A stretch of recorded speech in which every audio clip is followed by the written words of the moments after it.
All right, so we've postponed this session a couple of weeks, but tonight I'm just going to go ahead and record it. Anyone who wants to attend live, that's fine. I know that it's hard for folks to make the live sessions, so the recording will then be up for anybody who wants to watch it on their own time.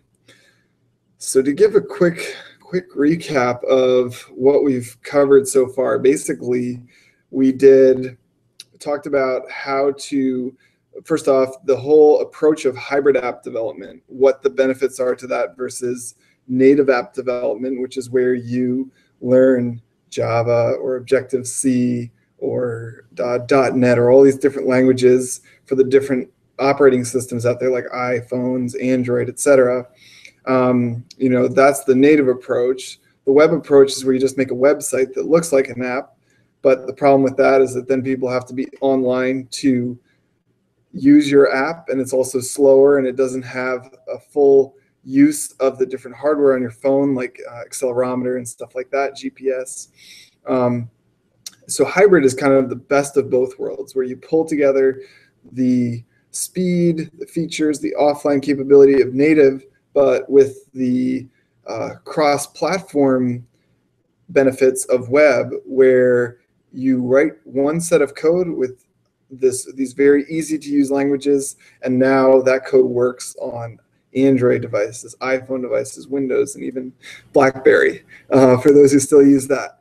And so that is really that's why I'm teaching this approach. And then we covered, okay, HTML is how we make the basic structure of our page, our buttons, our text, our little input boxes.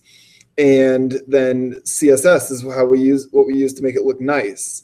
And then JavaScript is what takes this, for example, we did a temperature tracker app where it had a little box to put in the temperature and a submit button, which would submit the temperature. JavaScript was the piece of code that actually made it work. So we could actually log temperatures each day, and then it would plot them on a graph.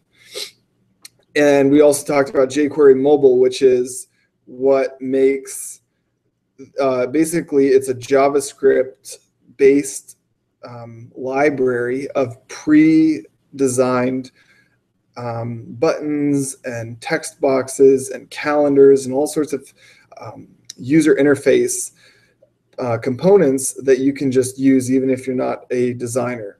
So those were all some of the things we covered at first, and then we said, okay, well, now we've got this working app, and in fact, I can even just go ahead and share my screen here and show what it was. So we got this, if I just go ahead and open this up in Chrome, and also one of the things we talked about is that when you program this way, you can open up your app in just Chrome, and then if you press F12, there is a way where you can click this little arrow button. It opens up a thing down here where it says emulation.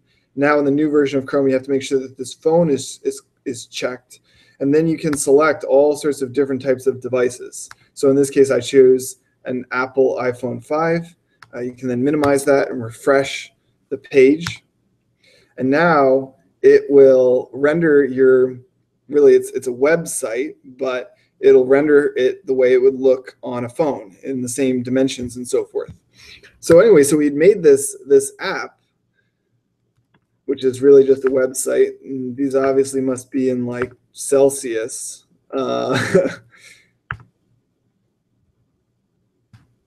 Where you could put in a series of temperatures, and it would log them, and then you could view a graph, and it would plot them on a graph.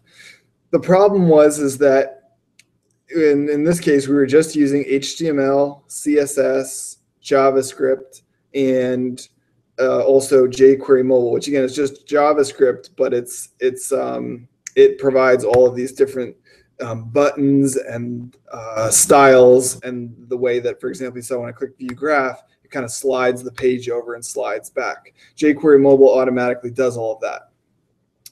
But the problem is that right now, all of our data is just being saved locally. So these temperatures that we just put in, if we were to refresh the page, they're all gone, because this is just it's just being saved in like these what are called local variables.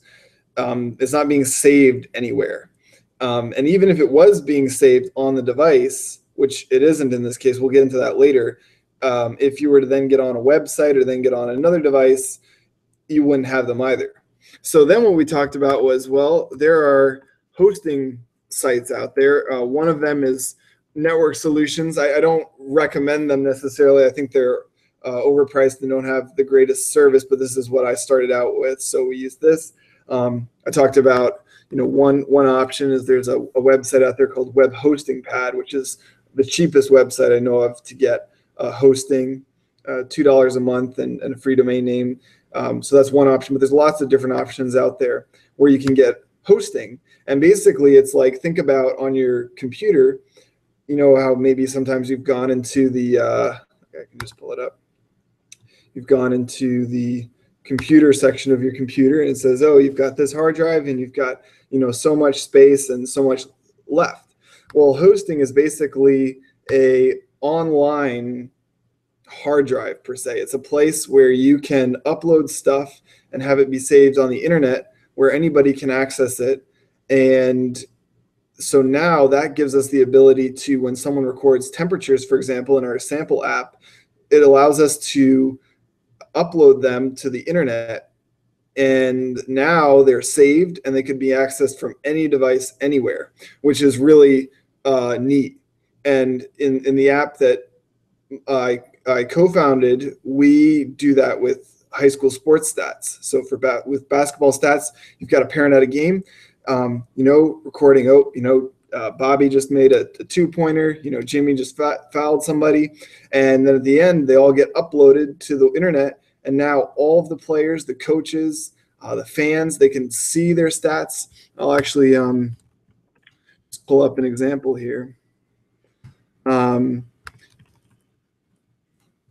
can now see their stats from all history. And not only that, but they can also, now since all that information is digital, we can do stuff like show graphs about it. And let me select the team here. We can show graphs, we can take averages, we can show them season totals, and what players scored the most points, and do lots of different calculations, which you just can't do with paper. So that's what we talked about in the previous sessions. We talked about how you could get a hosting package.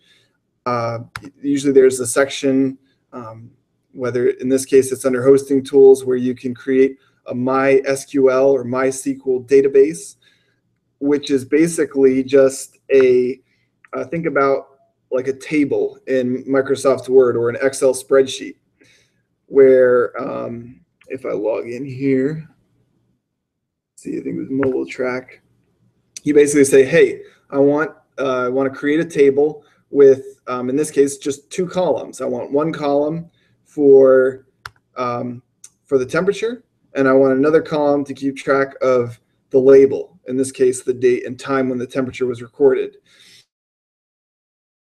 And talked about how, in this program here that you see is just a website, phpMyAdmin. It's a very common website that allows you to, without coding, set up a table, insert records, rows into it. So I could just go ahead and put in, what is it here in Texas right now? Probably about 89. And tomorrow, hopefully, it'll be cooler. Maybe we'll say hopefully 75. And you can manually put in rows. But you'll notice that when I did that, it actually shows this code that it generated to insert those into the table. And we talked about how this code is called SQL or SQL. And it is the language that you use to insert stuff into databases, get stuff out of databases, delete stuff in databases, all these different things. And by the way, if anybody has questions during all of this, just go ahead and post them. We've got I think we've got the questions app working here. So feel free to post your questions there, and I'll get them. So then we said, okay, now that's all great, but how do we get this information into our app? And that is where we started talking about APIs. APIs just stands for Application Programming Interface, and the simple description of an API is it is code that allows a application, so in this case our temperature tracker, to talk to the database. And so one of the things that we did was we created a API that would get all the temperatures out of our database. So I go to this address, which by the way, any of you can go to. This is a public address that is available to anybody. You could now get all of those temperatures that we put in the database. And for example, look, down here, 10:09, we put in, this is military time, we put in a temperature of 89, and then we put in another temperature of 75. So those entries that I just put in, it's getting out. And so today what we're going to be covering is now how we use this API to now pull these temperatures into our app, such that anytime somebody loads the app, they will be getting an actual, when they look at the graph, they're going to be getting all the temperatures they ever put in and whatever phone they use. So what I'm going to do first here is I'm going to go ahead and post this link on the Google Plus page here, so anybody can follow along and use that in your code. And the other thing too, I'm going to send out the latest copy of the code. So again, so anybody who is just joining now can have that. So I'm going to call this session 6, and just go ahead and upload this again to the Google Plus page. So you guys can just go to the event page, and hang on here. I may have to just let me upload this to my Google Drive. So I'll upload this as a link so you can all download the latest copy of the code and follow along. I really think, in my experience, the only way to to really learn a language is to follow along and actually code. So let me upload this here.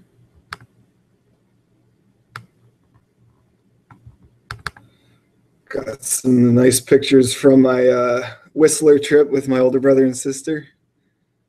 Okay. So let me make this a public file. No.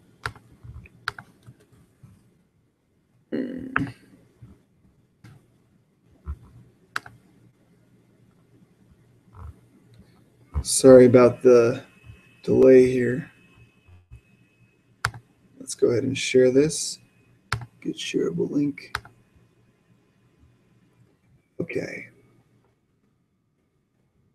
I'm going to go ahead and post this on the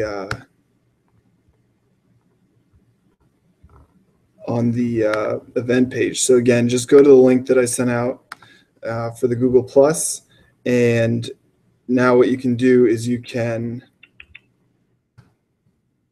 click on that link and just go ahead and download that code, and that'll be the code that I'm going to be working off of here. So just again, I'll go ahead and walk through this. So you click on that, it'll take you to here. Up here, there's a download button. Click that. It's going to go ahead and download. Once it downloads, you can click on it, and then just right-click anywhere in the white space on it and say extract all, and then just go somewhere on your computer. Oops, hang on here. Go somewhere on your computer where you want to save it. Mobile app crash course. And you can say show extracted files when complete. That's fine, and hit extract.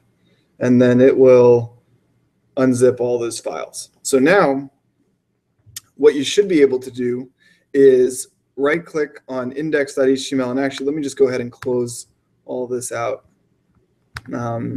So we're starting fresh here. What you should be able to do is right click on, on the index.html file and say open with, you should use either Chrome or Firefox.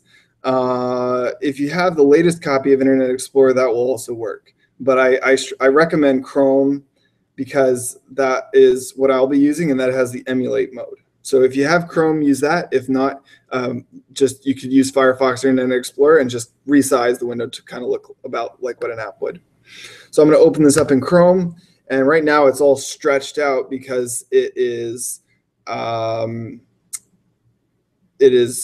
wider than we would expect for a phone. But later, I may get into responsive design, which talks about how, hey, let's say someone's viewing it at this size, rather than just stretching everything out, why not put this input thing over in a left column, and then on the right side, you can kind of split the screen. You've got the graph side by side, so you can see both, so you make good use of the screen space. So anyway, you open it up in your internet browser. If you have Chrome, press F12. Click that thing to get the emulation mode up. You may have to click the emulation tab. Choose a phone that you want to see how it would look on. I'll try the Samsung Galaxy S4 now, and make sure that phone is highlighted up there. And now you should have a phone-sized version, and you can refresh and see how it would look on a phone. Okay, so now we're going to go ahead and get into actually making it such that when I click View Graph, it will load the data from the internet and show it on there. And what I did just to make this easier is if you open up, go back to the main folder. Oh, and by the way, if you haven't already, I'm using a program called Notepad++. So but you don't have to have that. If you right-click on main.js, you can say open with just regular old Notepad if you have Notepad. That works just as well. Notepad++ just makes it highlights certain things and shows you when you make mistakes, and it's just a little nicer.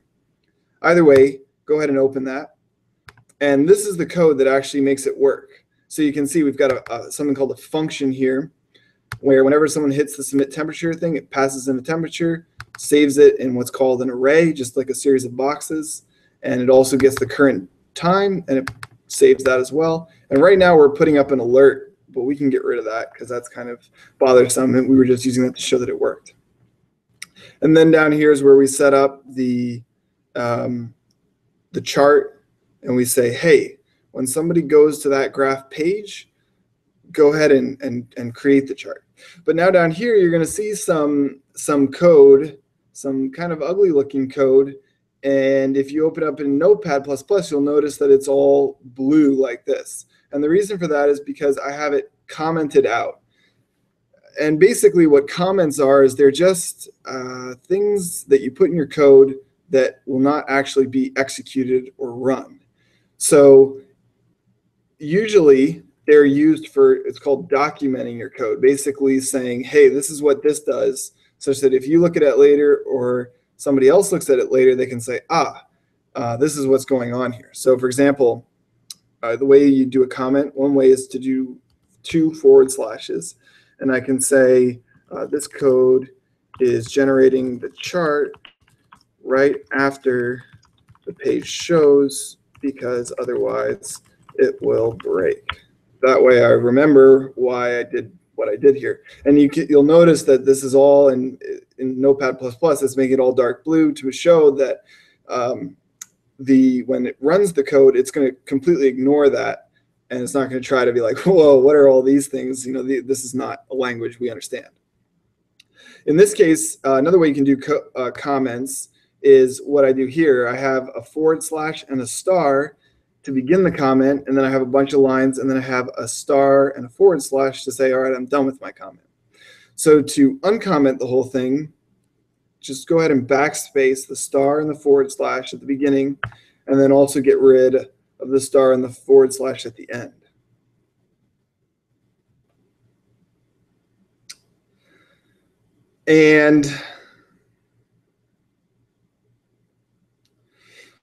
And what we're gonna do here is, you'll notice I'm going to walk through this line by line and explain what it does, and then we'll get into to doing stuff with it. So Ajax is a command in JavaScript that allows you to get data from the online database without stopping the whole program. So normally when you're running code, it just runs from top to bottom, and it just executes each line of code, and it waits until that line of code has been run and it's done what you told it to. So for example, right here, here's where we create the chart. So when we run this, the code comes here, and it'll create the chart, and it won't go past this line until it's done what's on that line. This is a problem though when we're getting stuff from the online database, because that can take sometimes like even a few seconds. And if it stops as soon as we try to get all of our temperatures from the database, it'll make our app, look choppy and not very nice. So what Ajax does is it says, okay, I want to get the temperatures, and this is basically what type of request we're making. There's two main ones. Maybe they're the only ones. They're the only ones I know of offhand: post and get. I'm sorry, those aren't the only ones I know of. It's not relevant right now what all the different types are. There's also delete and put and different types, but it's more advanced than is necessary for this. So for now, just know that you always put post for the type. The URL it says, okay, where is this API that you want to talk to hosted? And in this case, let me go ahead and get that link again. I posted that on the Google Hangout page.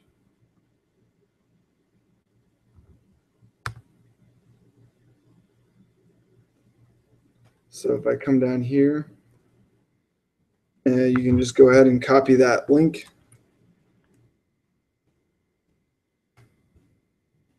Paste it in there. Get rid of that question mark at the end. I'm not sure where that came from. And then here we say, what type of data are we expecting to get back? In this case, it's JSON. And JSON is just, it's one of the most popular formats for getting data back. And you'll notice when, if you were to just click on that link to the API,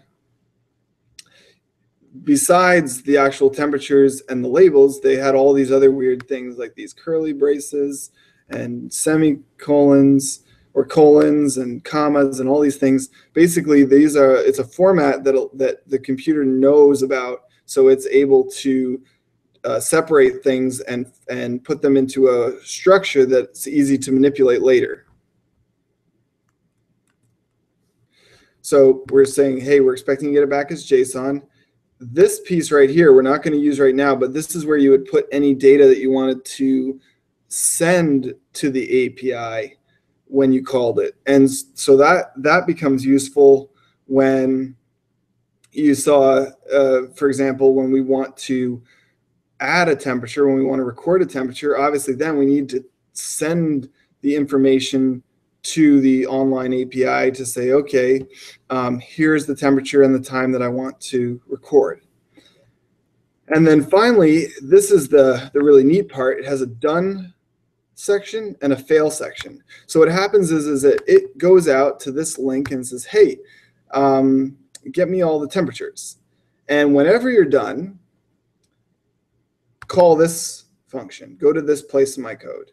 If you're successful, if you mess up, well, I think it does this either way, but if you mess up, go here.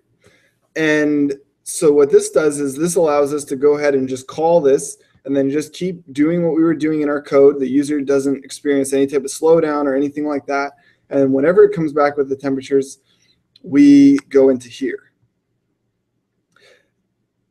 Now in here, this takes what's called a parameter called data. This is a variable. It's a container that contains all of that data that you saw when we just went to that link.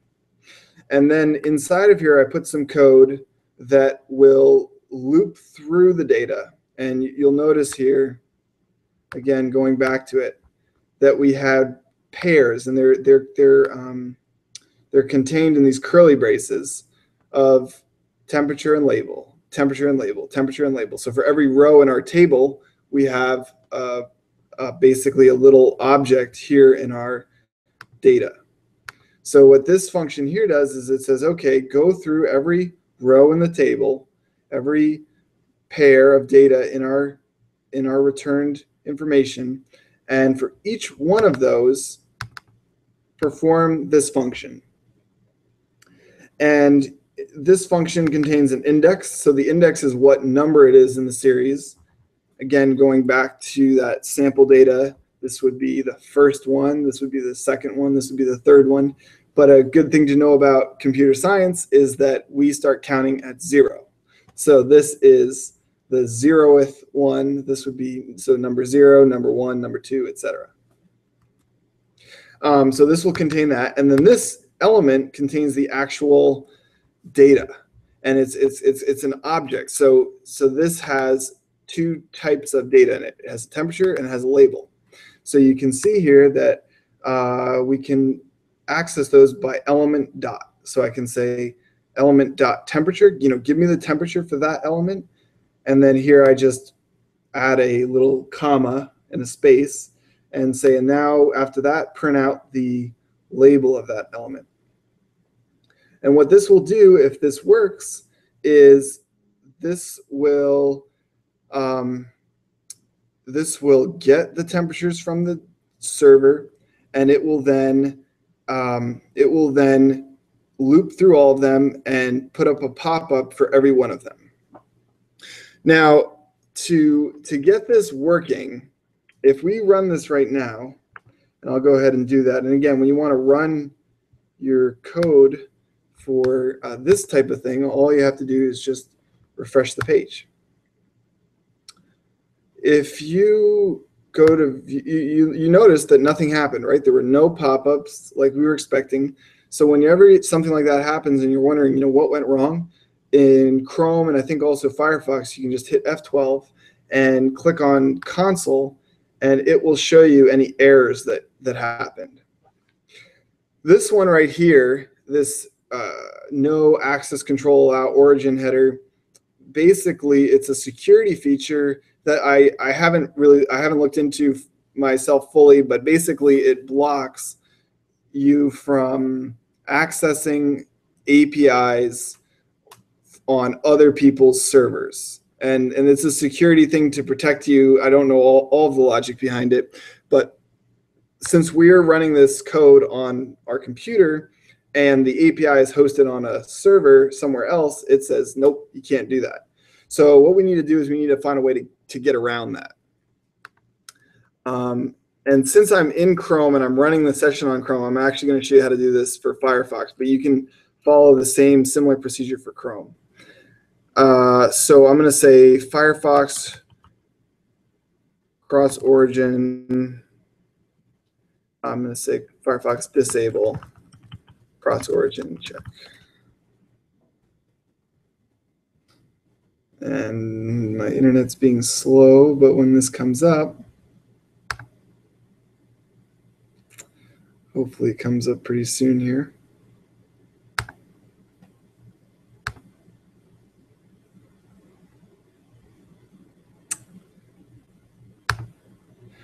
Stack Overflow, by the way, you can see that all these first links are Stack Overflow. It's a very common site for a lot of different development type questions that is very handily.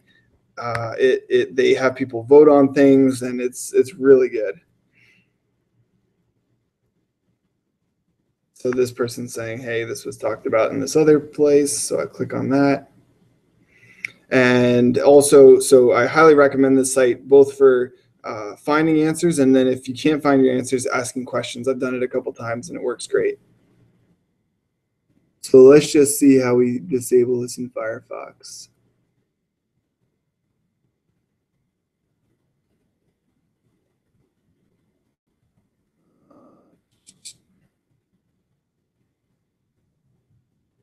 So if I open up Firefox here,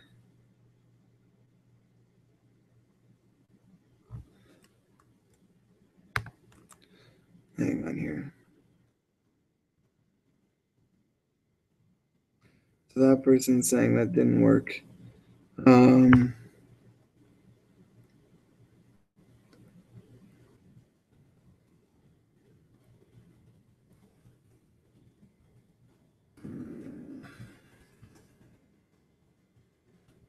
Sorry for the delay. Let me just see here if I can quickly find it. If not, what I'm going to do here is the alternative, and I'll look this up for next week, but the alternative is to actually go ahead and upload your code to the same server as the API. So what I'm going to do is go ahead and if you missed it, watch last week's session.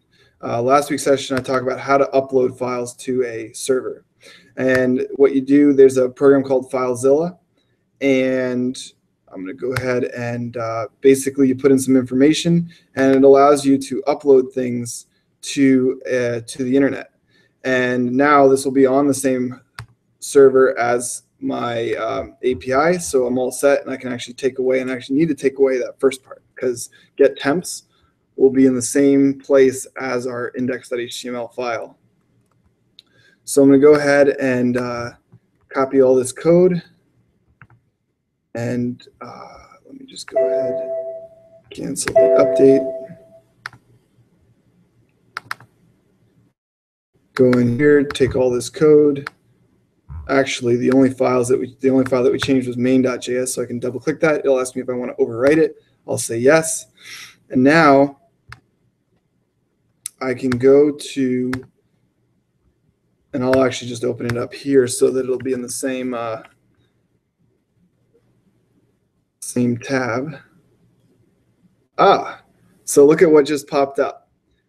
It's the first pair of temperatures. It says 102 this was back on September 9th, and then another one, and another one, and another one. And it's going to show all the rows. You can see the date. Here we go. We're back up to our 89 degrees on 10/9, 75 at 10/9, and that's it. So what this shows is that we are in our app, and you notice too, like I'll refresh the page again so you can see it. It took, 2 seconds or so before this popped up, but during that time, and even if it was longer, it would not have stopped me from doing anything else that I wanted to do on the page. So now we have our app connected with the with our database. And also, by the way, let me say one more thing. That cross origin problem, as soon as you compile the app for the phone, that goes away too. It doesn't mind accessing the API on the server from the phone. So once we get to that stage, we don't have to worry about that either. But we will have to put the full URL in here. So we'll get to that later. So now we say, okay, great. So we've got the data. Now, how do we make it fill up our graph? Well, in this case, this isn't the most elegant way, but this will actually be a pretty simple way here. We've got this function that we created before called record temp. What we could do is we can just slightly modify this to also take a date, and if the date is there, if we call this and we give it a date rather than taking the current date, we'll have it record whatever date was given. So we'll just call that D just to be simple. And one of the neat things about JavaScript is that it will, unlike other languages, someone can still call this function. So in fact, let me show you where it's called. Calling it is just basically executing it. When someone clicks on that submit button right here, right now we're saying record temp, that color messes it up, and send it whatever value is in our number pattern box. And we don't send it a date because we just want it to put in the current date. But in this case, so in that case, JavaScript says that's fine. You only passed in one thing, so we're going to assign it to this T variable, and D will be equal to undefined. So if what we can do here is we can say if D equals equals equals, which means it equals it and it's the same type as undefined, but a little curly brace, then set the current time to the current time. Otherwise, and you can put an else, and then again a curly brace and another curly brace, we will just say current date equals new date, and we're going to pass in D. And actually, this line of code will work for either one. It's going to get the time for whatever the current date is. So we'll put that outside so that it'll do it whichever date got chosen. So here we say, look, if they didn't give us a date, go ahead and just create a date with no parameters, and so that will come back with the current date and time. Otherwise, if they gave us the date, go ahead and create a new date, but using the actual date that they sent us. And then whichever way it's created, go ahead and get the time for that date, and we're going to go ahead and push that onto our times object. Array, sorry. So now that we can call this either with the date or without a date, we can come down here, and instead of just alerting the temperature and the label, we can actually just record them.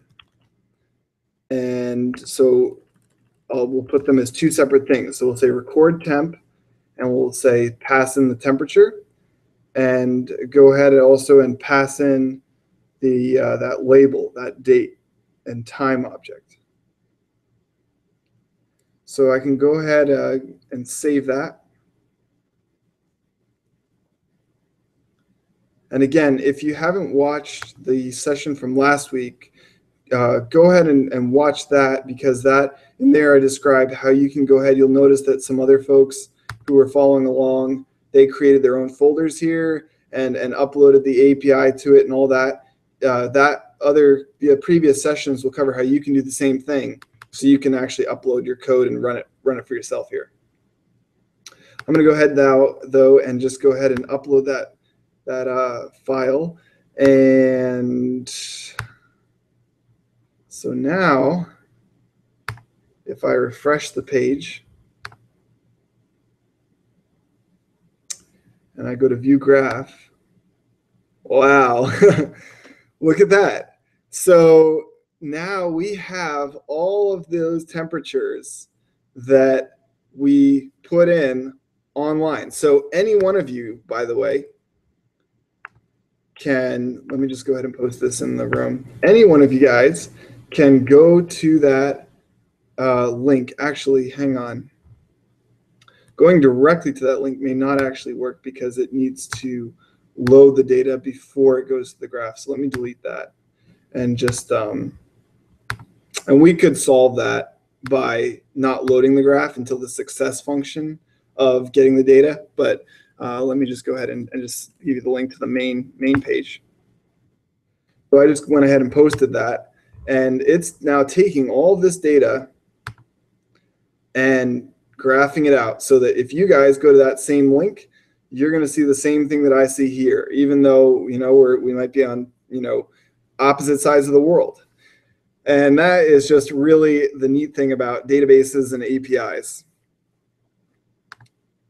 So now the last piece to really making this work is to make an API such that when we submit a temperature, it will also go ahead and add it to our database. And to do that, we're going to work off of the same code that we used to create the other API, but now we're going to do it a little differently.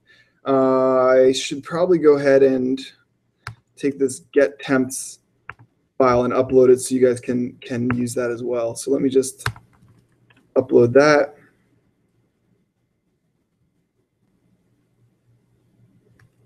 And again, if I'm going too fast or you guys have any questions, go ahead and post those and I'll be happy to answer them in the chat. So I'm going to go ahead and upload this get temps file.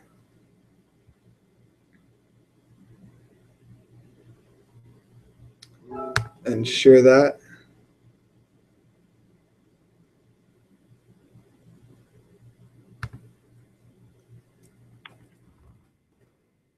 Okay, so now if you go to the to the page for the course here, you should see, and I'll just have to refresh my screen here. You should see the link to download this API file that I'm going to be working with. And again, you can just go ahead and click on that. It's going to actually come up and just show you what's inside of it, which is fine, but go ahead and download it. And then when it downloads,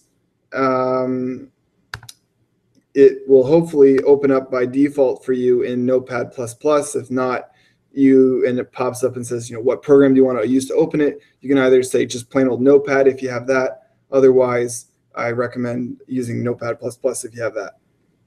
Anyway, so we can use a lot of the same code to now create an API that will insert stuff into the database.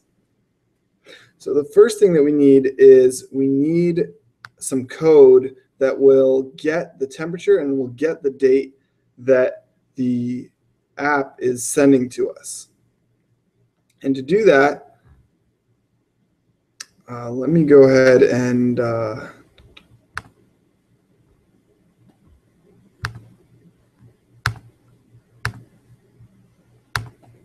so remember how we talked about post versus get? That becomes applicable here. So we want to say PHP get post parameters. So get the parameters or the data that's being sent by post. And there's a website. You can see how it's coming up here, php.net. We also have W3 schools here. And you saw even below that there was another thing by Stack Overflow. Anyway, here they show that it's very simple to get a variable that's sent. Here you use $_get if they send it with the get method, or you would use $_post if they use the post method, and that's what we're using. And here they talk about what the difference is. Post is just basically more secure because get is literally putting the data in the URL of the page, whereas post is kind of keeping it hidden. So that's the main difference that I'm aware of. And here I'll go ahead and say, all right, get, or in this case, post. Or really, to make it easier, you could always just say request. Request will say, get me the data, whether they send it via post or via get. And here we'll say temp. And let's just save that as, let's just say $T equals request temp. And we'll say $D equals request date. And what I always like to do when I'm kind of starting out with new code, rather than write the whole thing and then find out, oh, it doesn't work, and now where did it go wrong? I like to test it along the way. So what you can do, and just like we talked about comments in JavaScript, that same format works here. So I'm going to just go ahead and comment out the whole thing with /* and then a * to just say get rid of all of that. And I'm going to just go ahead and echo, which means print out $T, and then I'll echo $D so that I can make sure that this code is actually working, that T and D are actually getting the data that I think they are. So what we can do now is go ahead and actually, first off, rename this file. So that was in my downloads folder. I'm going to call this post temp. And let me also, I'm just going to put it in with the rest of my code to make it cleaner. All right. And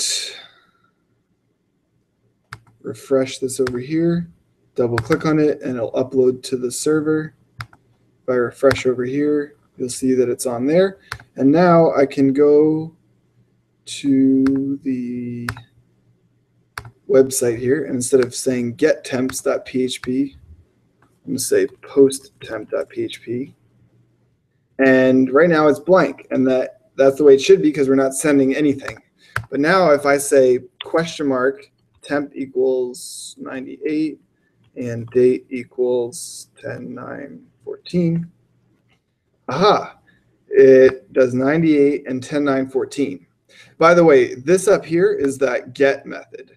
You put a question mark after the PHP, and then you can put the name of a variable equals the value, and then you just put an ampersand to put another variable equals a value, and then you could just put another ampersand, and that's how you could put data into the actual URL. But now what we want to see is, okay, that's great, but let's just make sure that it actually loads correctly when we send it in this format from our Ajax. So we're going to go ahead and send, let's try sending temp. We'll just try sending, let's say 101, date, say 2014-09-10. Actually be -10-09. And let's just make sure that this actually works. So what we'll do now is, since we're not expecting, oh, hang on. Rather than mess up our function to get the data, because we don't want to do that, we want to copy this and now put it inside of a function. So notice, by the way, that this Ajax function is just sitting out all by itself in the JavaScript. And the reason for this is because we want it to run as soon as the page loads, rather than putting it inside a function, which would only get run when that function is called. But in the case of posting a temperature, we only want that to happen when they press the button. So we're going to copy that Ajax code into here. What I'm going to do here is I'm just going to go ahead and do a tab, select all that and do a tab just so that it's indented nicely. And now instead of get temps, we're going to say post temp. And in the data section, we'll say, yeah, temp equals T, date equals D. Again, this is the whatever the user passed in here. And let's just make sure if we open up that post temp code, it's looking for temp and date, so that's good. And now in our done function, let's just go ahead and alert whatever data we get back, just so we can make sure that it's printing out the right thing and that it's actually reading this in the right format. If not, we'll have to adjust based on whatever format this is sending. All right, so now we've got our main.js file changed, so we'll double click on that to upload it. Go in here to our app and refresh. Oh, problem is we haven't called our function anywhere. So let's just go ahead And again, just out here in the main JavaScript, we'll go ahead and call it with a sample temperature and a sample date. And again, just have to upload that, overwrite it, go back here and refresh. And hopefully this is just my internet being slow. Refresh. And we're not seeing anything come up. So now take a look at troubleshooting it. So let me just make sure if anybody is has any questions here before I move on. Okay. So for some reason, it's not calling that function, or it's never getting into the alert anyway. So what we can do here is say, okay, well, let's just make sure to start with that it's getting into here. So we'll put in an alert. Here I am. And then let's also go ahead and put an alert in the fail. I failed. And this way we'll get a better idea of what's happening. Upload that again. Refresh the page. And here I am. Good. I failed. Oh, okay. So we know that it's now coming in here. That's good. I can get rid of that alert now. And for some reason, it's actually failing. And my guess is that the reason it's failing is because of this data type. It's expecting JSON, but it's not getting JSON back. It's just getting, you know, our string. So we need to change that data type. And I think it's text. But again, what you can do is you can just go ahead and look up Ajax data types.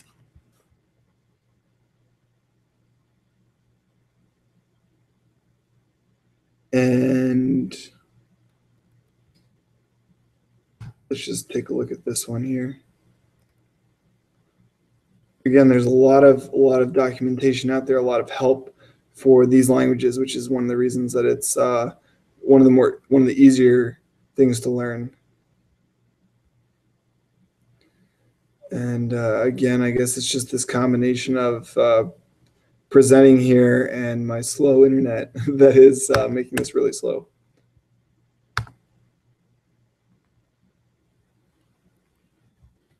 Try another link here. See, okay, there we go.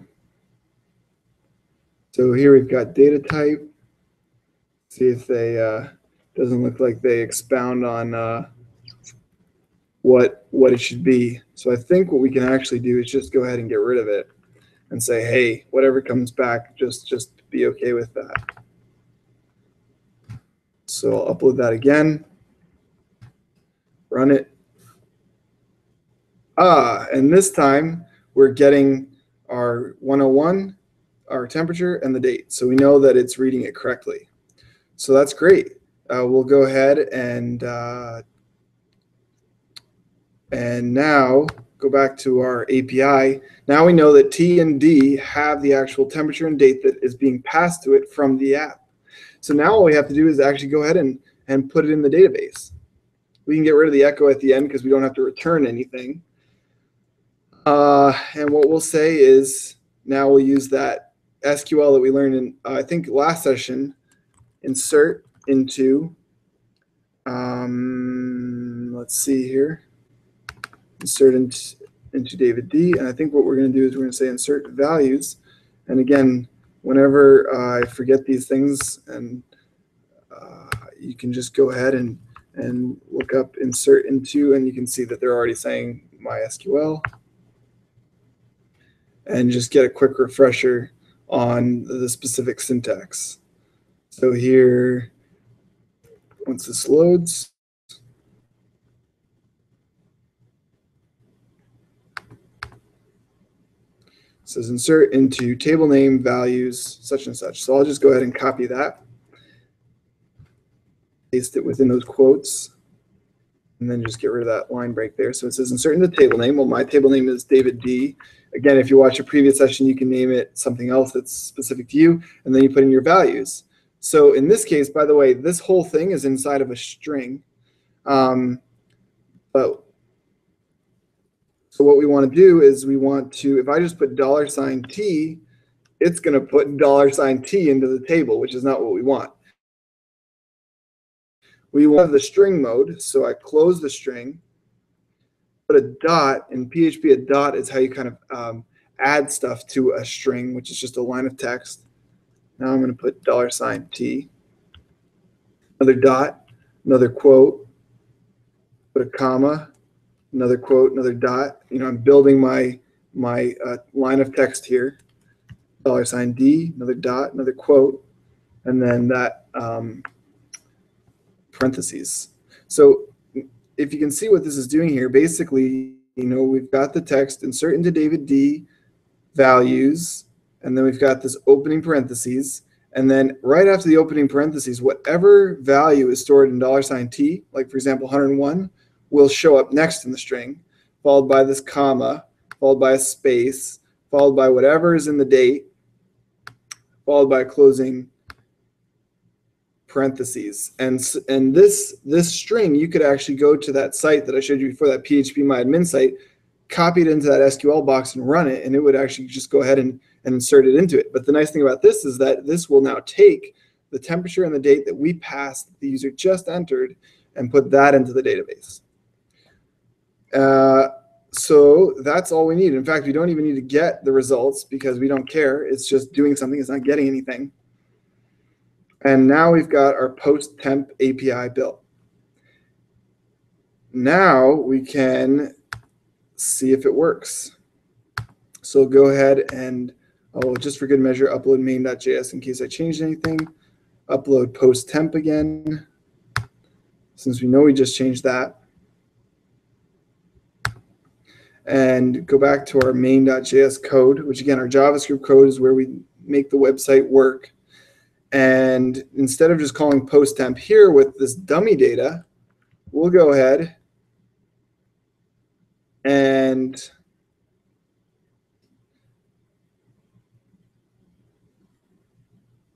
actually go back to our HTML file.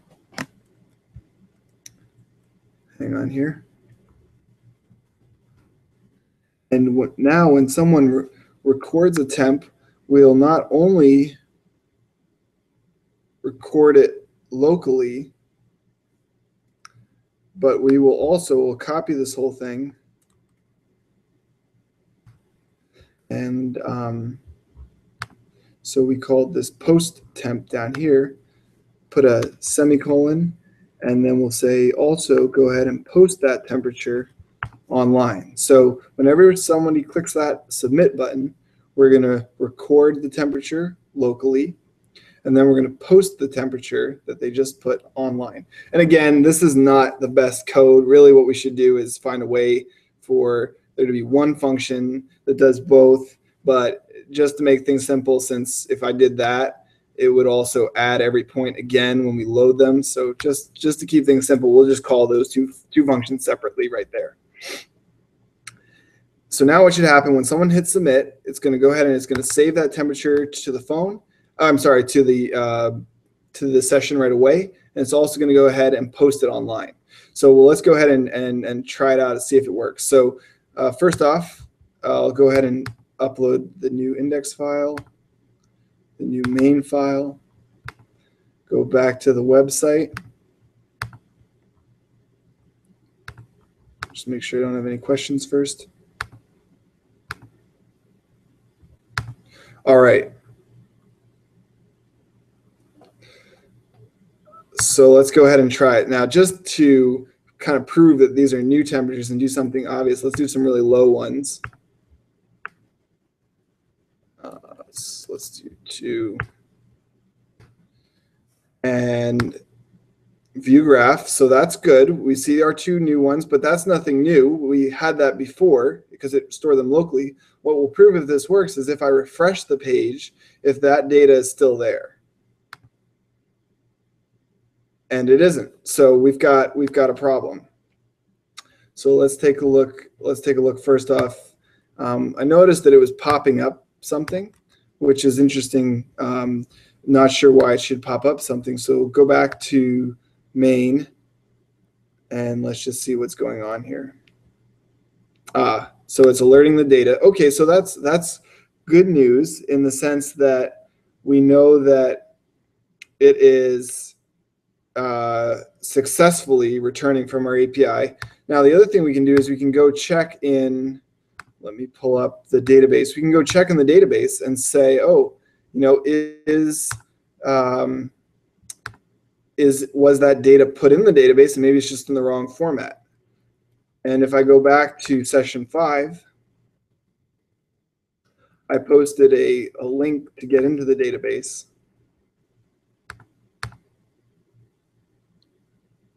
And I'll go to my table here. And sure enough, we didn't add that data into the database. The last entries we had were still at 89 and 75. So what I'm going to do here is quickly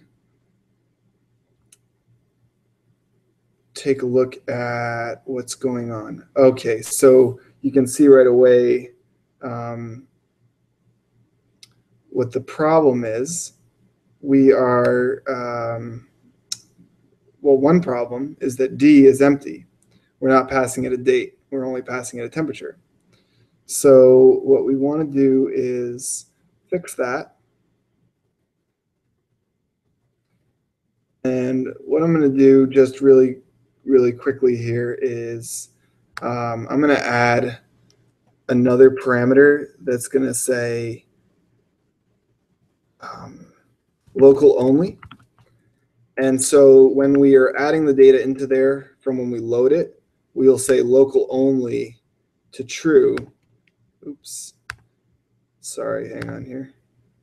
I'm going to set local only to true so that it'll know not to upload it online. But if that's not set, we'll go ahead and upload it online. So right here, I'm going to say if local only equals undefined. In other words, hey, if they didn't say only do it locally, then we'll go ahead and we'll call our post temp function with t and current times. No, sorry, current time, because that is what we've got here. And again, if this doesn't make sense, just let me know. I know I'm going a little bit fast here, wrapping up. So now what I can do is I can take that second function out, and we just have one function, so it's a little cleaner too. So basically, again, when we're loading the data for the first time, it's going to call this function, but local only is going to be true. So when it gets to here, it's not going to go ahead and post it to the database again. It's going to ignore this piece, and it's just going to load the data locally, which is what we want. But when someone presses the button, local only will be undefined, and it'll go ahead and it'll also post the temperature to the online database. So one thing that we can do here just to help us debug it is let's go ahead and we'll echo $T, echo $D again, so that we can make, and then in our main function alert whatever comes back, so that we can see that it's actually getting good data. Go ahead and upload main, index, and post temp. Go over to the website, do a quick refresh, and let's try to put in a value here. Okay, very good. So that is looking correct, except that you can see that we're actually only sending the time, not the date, which is a problem. But anyway, so we've got that low point. Let's just see what happens if we refresh the page. We don't. If we go to the database and refresh the database, oh, just let this load. This is unbelievably slow. Go to David D. we can see that it didn't post to the database. So it looks like it's having a problem with the date, and that makes sense because in our database we were actually saying, hey, it has to be a very specific format. So if we just go back to our API, and by the way, this is just a handy thing to do if you're looking for, like a formatting type thing. You can look at how they are returning the date and time and make sure that we send it to them the same way. So I'm going to go here in the code and I'm going to say, okay, let me make sure I'm sending that date in the same format. So up here, what I'm going to do is I'm going to paste that text there just so that I can see, okay, here's exactly how it's done. I'm going to say current date dot get year plus, and then I see that they have a dash. So I'm going to add a dash, current date dot get, okay, this is month. I get month plus a dash plus current date dot get, and I believe it's date for day, because I think if you say day, it's going to return like Monday, Tuesday, Wednesdays. But let's just double check that. JavaScript date. You can even just look that up, and W3 Schools will should come up with a list of all of the functions. But this is too slow, so I'm just going to go ahead and leave that. And then you can see that there's a space. And then we already have the time in that format, so we can just say plus current time. So we'll go ahead and save this with mean.js. And now when we run our app, go back home, refresh. By the way, I'm pressing F5 to refresh it. Put in 2. We can say, okay, we've got this weird year format. It's doing this 114 thing. So maybe we do actually need this this JavaScript date reference here to see how do we get the full year. Oh, sure enough, it's get full year. Very good. And get date was correct. So we'll say, instead of just get year, we'll say get full year. Go ahead and upload that. By the way, the reason there's no spaces between the temperature and the day is because when you say echo, it just puts it right out. It doesn't put any new lines or spaces or anything like that. Come over here, refresh the page, put in a 2. All right, that's looking good. We're going to go to view graph. It's there locally. Good. Go ahead and refresh. And it's still not there. My guess now is that it's because you notice that the one discrepancy in the format is that these 9s are not, that they don't have zeros padded on them. They're like, if they're only 1 digit, it's only putting 1 digit. So we can see if there's a way to, if they have a function for that. But if not, what I'm going to do is, oh, this is interesting.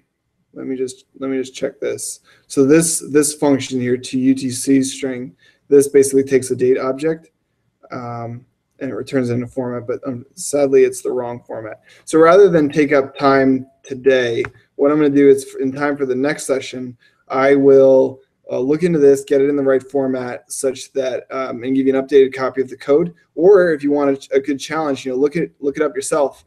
Try to figure out how to get the date in that right format.